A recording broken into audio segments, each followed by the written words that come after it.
Assalamualaikum warahmatullahi wabarakatuh. Selamat siang anak-anak ibu semuanya. Perkenalkan, nama ibu Selvi Lianis. Ibu berasal dari UIN IB. Dengan NIM ibu 2314010306. Pada pagi hari ini, ibu akan menjelaskan tentang meyakini kitab-kitab Allah menjadi generasi pencinta Al-Quran yang toleran. Baiklah, sebelum ibu menjelaskan apa itu tentang kitab-kitab Allah, terlebih dahulu ibu menanyakan kepada kalian semuanya. Apakah kalian tahu apa itu kitab-kitab Allah? Dan apa saja yang termasuk kitab-kitab Allah?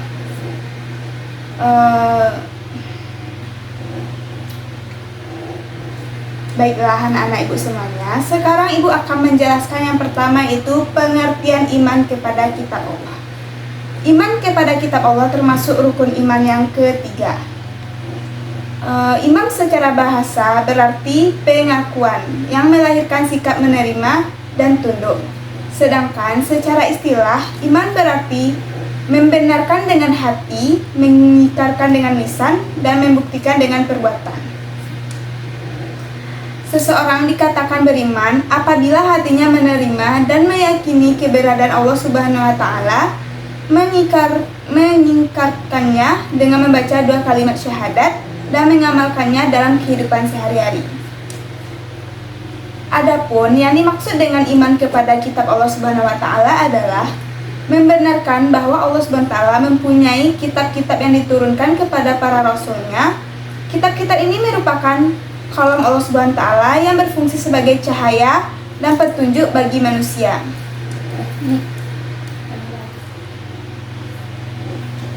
Setiap muslim wajib beriman kepada semua kitab yang diturunkan oleh Allah Subhanahu wa Ta'ala kepada para rasulnya, baik secara global maupun terperinci.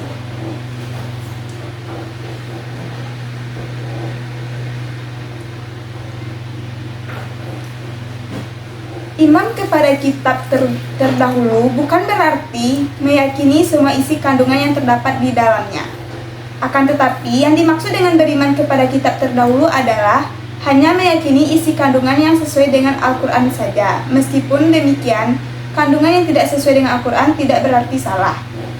Kandungan itu tetap benar, tapi hanya berlaku pada zamannya saja dan sudah dihapus dengan diturunkannya Al-Quran.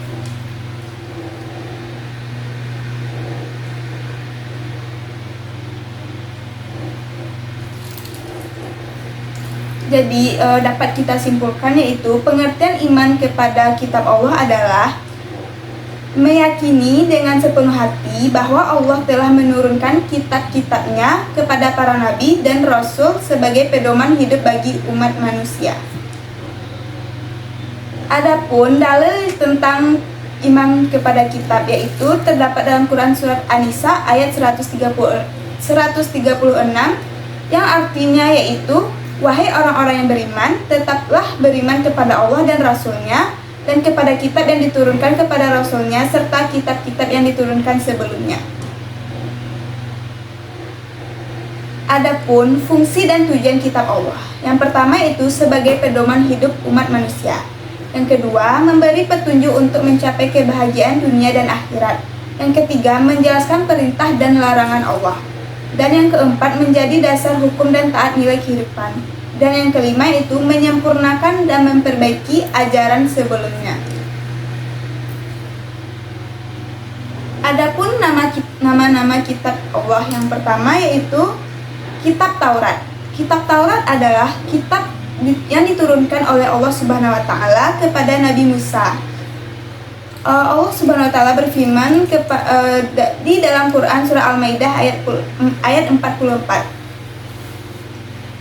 bahwa kitab Taurat merupakan petunjuk bagi Nabi Musa dan nabi-nabi dari Bani Israel sesudahnya sampai kepada Nabi Isa alaihissalam. Kitab Kitab Taurat diturunkan sebagai pedoman bagi Bani Israel yang kemudian disebut sebagai bangsa Yahudi. Kitab Taurat hanya digunakan untuk memutuskan perkara orang-orang dari Bani Israel saja, karena kitab ini memang hanya diturunkan bagi mereka. Yang kedua yaitu Kitab Zabur. Kitab Zabur adalah kitab yang diturunkan oleh Allah Subhanahu wa taala kepada Nabi Daud alaihissalam. Nabi Daud alaihissalam merupakan salah satu nabi dari Bani Israel. Nabi Daud menggunakan kitab Taurat untuk memutus berbagai perkara orang-orang Yahudi. Namun kepada Nabi Daud alaihissalam Allah Subhanahu wa taala juga menurunkan kitab Zabur. Menurut Imam Qurtubi, sebagaimana dikutip Islam Tafsir Quran Kemenak, kitab Zabur tidak berisi hukum-hukum perkara seperti Taurat. Namun, kitab Zabur terdiri dari 150 surah yang berisi nasihat-nasihat, hikmah, pujian, dan sanjungan kepada Allah Subhanahu wa taala. Yang ketiga yaitu Kitab Injil. Kitab Injil adalah kitab yang diturunkan oleh Allah Subhanahu wa taala kepada Nabi Isa alaihissalam seperti halnya Nabi Musa dan Nabi Daud. Nabi Isa juga merupakan nabi dari Bani Israel, yaitu menurut surah Al-Maidah ayat 46. Allah Subhanahu wa taala menurunkan kitab Injil kepada Nabi Isa untuk menyempurnakan isi Taurat yang telah berakhir masa berlakunya. Kitab Injil juga berfungsi untuk membenarkan kitab Taurat yang mengandung nilai-nilai yang menyelamatkan umatnya dari kesesatan dalam akidah dan amal perbuatan. Kitab Injil juga berisi petunjuk dan pengajaran baru. Salah satunya adalah ajaran yang memberitahukan bahwa akan muncul seorang nabi yang mempunyai sifat-sifat mulia, syariatnya lebih sempurna dan bersifat universal atau menyeluruh, tidak terbatas oleh waktu dan tempat. Dia adalah nabi penutup dan rasul terakhir, yaitu Nabi Muhammad SAW. Yang terakhir yaitu Al-Quran. Kitab Al-Quran merupakan wahyu Allah yang diturunkan kepada Nabi Muhammad SAW. Al-Quran merupakan wahyu terakhir yang membawa kebenaran, mencakup isi dan membenarkan kitab sebelumnya, yaitu kitab Taurat, Zabur, dan Injil. Meskipun demikian, Al-Quran memiliki syariat tersendiri yang berbeda dengan kitab-kitab sebelumnya. Syariat yang terdapat dalam Al-Quran berfungsi menggantikan syariat yang terdapat dalam kitab-kitab sebelumnya.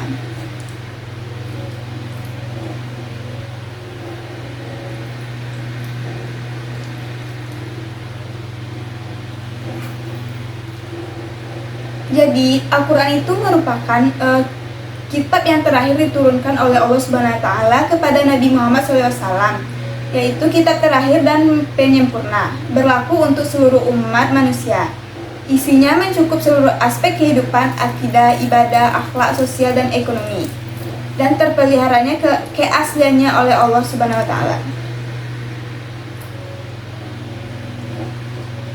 Adapun hikmah beriman kepada kitab-kitab Allah, yaitu menambah keimanan dan ketaatan kepada Allah. Yang kedua, menyadari bahwa Islam adalah agama yang sempurna dan meningkatkan rasa syukur karena memiliki pedoman hidup.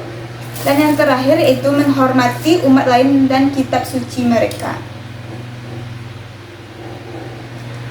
Adapun sikap yang mencerminkan iman kepada Allah. Yang pertama itu membaca dan mengamalkan Al-Quran. Yang kedua, menjaga kesucian dan kehormatan Al-Quran.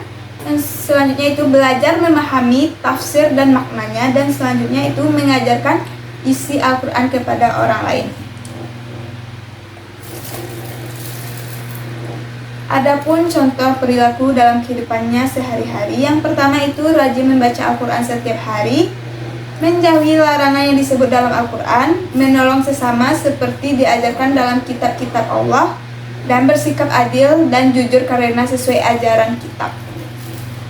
Jadi di sini dapat kita simpulkan dari penjelasan yang telah Ibu jelaskan tadi, yaitu yang pertama, iman kepada kitab-kitab Allah adalah bagian rukun iman yang ketiga. Kitab-kitab Allah diturunkan sebagai petunjuk. Al-Quran adalah kitab terakhir dan paling sempurna. Sebagai umat Islam, kita wajib memahami dan mengamalkan Al-Quran. Oke, sekian yang dapat Ibu sampaikan. Kalau ada pertanyaan, silahkan bertanya. Ibu sudah dengan Assalamualaikum warahmatullahi wabarakatuh.